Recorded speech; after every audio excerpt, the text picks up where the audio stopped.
Kung may plano kang mag-live out dito sa Croatia, narito ang mga ilang bagay na dapat mong isipin bago ka lumipat.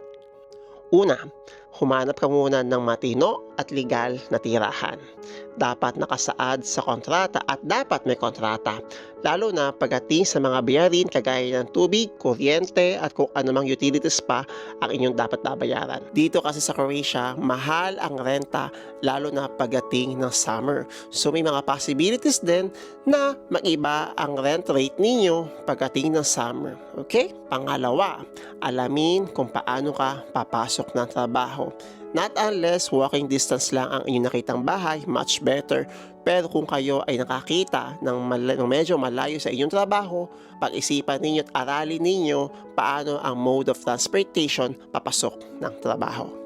Pangatlo, compute mo agad ang mga possibilities kung magkano ang inyong magagastos. Food, toiletries, laundry, lahat yan. Hindi na ito kagaya ng company accommodation na libre lahat. Apat, siguraduhin pumayag ang inyong mga employers patungkol sa inyong planong mag-live out. May mga pagkakataon na hindi kayo bibigyan ng inyong company ng housing allowance, lalo na kung mayroon namang provided accommodation. So case-to-case basis yan. It depends kung paano yung inyong magiging pag-uusap at agreement ng inyong employer. And also, may mga reasons din na tumangging magbigay ang inyong mga employers sa inyong housing allowance kung wala namang sapat na dahilan bakit nyo kailangang mag-live out.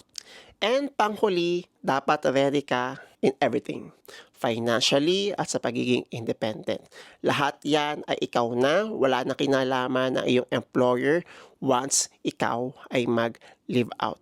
Okay? So again, hindi madali ang mag-live out. Kagaya ko bilang expat dito sa Croatia, napaka-challenging din na hindi na ako nakatira sa kung ano mang pinoprovide ng company ko na accommodation.